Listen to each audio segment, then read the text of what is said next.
차트보다 먼저 움직이는 게 뭔지 알고 계시나요? 기관이 움직이기 전에 그들은 리포트를 먼저 씁니다. 그리고 그때 진짜 매수 타점이 시작됩니다. 왼쪽은 5월 29일 한국단지 5분봉입니다. 오른쪽은 당일 발행된 SK증권 리포트입니다. 왼쪽은 6월 13일 BH 5분봉입니다. 오른쪽은 당일 발행된 SK증권 리포트입니다. 6월 17일 해성 DS 10분봉과 당일 7시 46분 발표된 동사에 대한 리포트 기사입니다. 시초의 급등 출발과 리포트의 상관관계를 그저 우연이라고만 생각하실 건가요? 안녕하세요. 낮은 위험 구간 주식 공유 TV 채널입니다.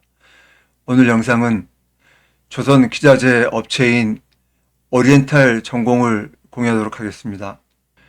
지난 9월 8일 IM증권에서 발행된 리포트입니다. 제목은 LNG 운반선 관련 수주로 확대로 실적 개선 가속화, not rated.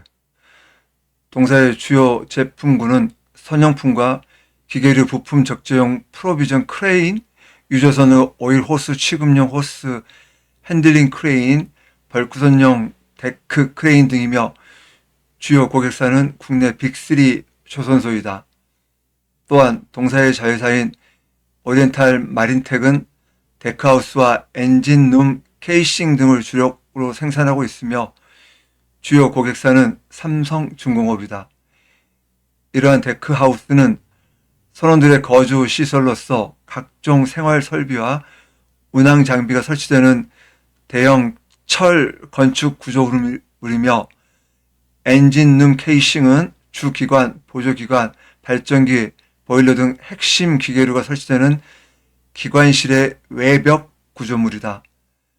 데크하우스 사업부문 매출액의 경우 2019년 706억 원, 25년 상반기 585억 원으로 증가세에 있다. 데크하우스 영업이익의 경우 2019년 43억 원, 25년 상반기 106억 원으로 실적 개선이 가속화되고 있다. 그동안 삼성중공업의 경우 LNG선, FLNG 등 고수익 선종의 수주 잔고를 확보하고 있기 때문에 동사 데크하우스 사업 부문의 실적 개선 지속성을 높여 나갈 수 있을 것이다. 크레인 사업 부문 매출의 경우 2019년 595억 원, 25년 상반기 441억 원으로 증가세에 있다. 영업이익의 경우 2019년 10억 원, 25년 상반기 37억 원 등으로 실적 개선이 가속화되고 있다. 일반 상선의 경우 크레인이 평균적으로 2대 정도 탑재되는 데 반하여 LNG 운반선의 경우 평균적으로 크레인이 5대 정도 탑재된다.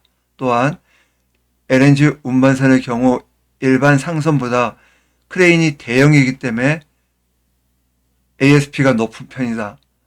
또한 동사는 군함에 특화된 크레인 등을 개발하였으며 해외 및 국내 등으로 군함에 특화된 크레인 등을 공급한 레퍼런스 등을 가지고 있다. 이에 따라 글로벌 군함 건조 및 MRO 시장이 커지는 환경하에서 동사의 수혜가 예상된다. 당사의 주가를 살펴보도록 하겠습니다. 금년 1월부터 박스권 하단부 5,000원과 상단부 6,300원 사이에서 지속적으로 횡보를 해왔었죠. 그러다가 지난 8월 달에 거래량 실린 장대 양봉이 한번 나온 후 조정을 받고 나서 다시 6,000원에서부터 13,000원까지 거의 100% 이상 초급등을 했었죠. 그리고 현재 조정을 받고 있습니다. 현 주가의 위치를 정확하게 파악하기 위해서는 차트를 길게 봐야 합니다. 월봉으로 보겠습니다. 월봉으로 아주 길게 보면 약 20년 전이죠. 2007년도에 53만 원을 찍었었습니다. 2007년도에 53만 원을 찍은 종목이 20년 3월 달에 460원이었었네요. 그리고 쭉 상승을 해서 다시 박스권 하단부 2,400원과 5,000원 사이에서 21년부터 25년까지 약 4년간 또 횡보를 했었지요. 그러다가 25년 1월부터 지금 움직이고 있습니다. 지난 8월에 거래량 실린 장대 양봉이 나온 이후 약 한 10거래일간 조정을 받았지요. 그러다가 다시 서서히 올라가더니 엄청난 거래량이 터졌습니다. 그리고 100%를 상승했었거든요. 그리고 나서 현재 조정 중인데요. 거래량이 없습니다. 그럼 이 거래량은 어디 있을까요? 전 여전히 이들이 보유하고 있다고 봅니다. 최근에 조정을 충분히 받았기에 이제 움직일 타이밍이 되지 않았을까 싶어서 금일 리포트와 차트를 공유해 드립니다. 금일 수급, 기타 조금 들어왔네요. 금일 리뷰 시작하겠습니다. 박스 복귀 패턴 나온 종목입니다. 청담 글로벌입니다. 어제 이 종목에 대해서 횡보 5일째인데 바로 못 가면 박스 복귀 패턴이 나올 수 있다고 말씀드렸습니다. 금일 박스 복귀 패턴 나왔습니다. 하지만 거래량이 전혀 없습니다. 절대 털리시면 안 됩니다. 다음은 현대 모비스입니다. 다행히도 금일 도지가 2개째 나왔죠. 금일 수급, 외인, 기타 들어왔습니다. 계속 지켜보겠습니다. 다음은 HFR입니다. 이 종목 또한 큰 하락의 이유 없이 내려왔기에 계속해서 추적 관찰 중입니다. 금일 수급, 외인, 보험, 기금 들어왔습니다. 다음은 신규 진입 가능한 종목입니다. 오가노이드 사이언스인데요. 이 종목은 지난 5월 9일 신규 상장한 종목입니다. 신규 상장 공모가가 21,000원이었거든요. 근데 상승 후 눌림 이후 지금 한 5번째 정도 이제 이 박스권 돌파 시도 중인데요.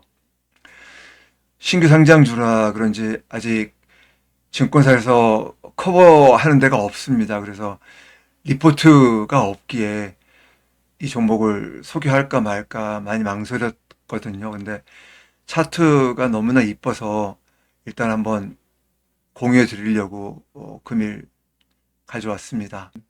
이번이 한 5번째 정도 돌파 시도가 될 것 같은데요.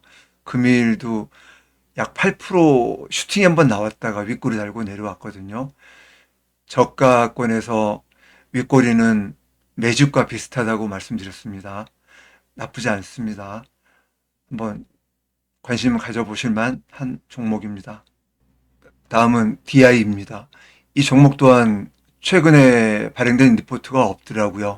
근데 차트는 너무 좋아서요. 또 가져왔습니다. 지난 9월 초부터 쭉 상승을 하면서 거래량이 늘기 시작했습니다. 그리고 지금 조정 중에 거의 거래량이 지금 없거든요. 금일 수급, 금투, 보험, 3호 들어왔네요. 신규 진입 충분히 가능한 종목입니다. 한번 지켜보시죠. 다음은 넷마블입니다. 최근 9월 24일 리포트 내용의 제목이 사지 않을 이유가 없다였습니다. 금일 수급 외인 들어왔습니다. 다음은 LG전자입니다. 지난 9월 18일 장대 양봉의 시가 라인도 다 이탈하고 다시 박스권 내부로 살짝 내려왔죠. 하지만 거래량이 별로 없기 때문에 여전히 신규 진입 가능합니다. 다음은 유한양행입니다. 박스권 상단부에서 양봉 2개째 나왔습니다. 금일 약 7%까지 슈팅이 나왔다가 윗꼬리 달고 내려왔네요. 금일 수급, 외인, 보험, 투신, 3호, 기금 들어왔습니다. 신규 진입 가능한 종목입니다. 다음은 이등변 삼각형을 형성 중인 종목입니다. SK 오션 플랜트인데요. 금일 추세 반전 캔들 나왔습니다. 내일과 모레 양봉이 나온다 하더라도 바로 이 삼각형 추세선을 돌파하기는 쉽지 않을 것 같고요. 이 추세 라인에 맞춰서 오르락내리락 할 수 있을 것 같습니다. 계속 지켜보겠습니다. 금일 수급, 금투, 보험, 투신, 3호, 기금 들어왔습니다. 이렇게 해서 오늘의 낮은 위험 구간 종목으로는 오리엔탈 전공을 공유해 드렸고요. 박스 복귀 패턴 나온 종목과 신규 진입 가능한 종목 등을 나눠서 리뷰해 드렸습니다. 오늘도 방송 끝까지 함께 해주셔서 감사드립니다. 그럼 안녕히 계세요.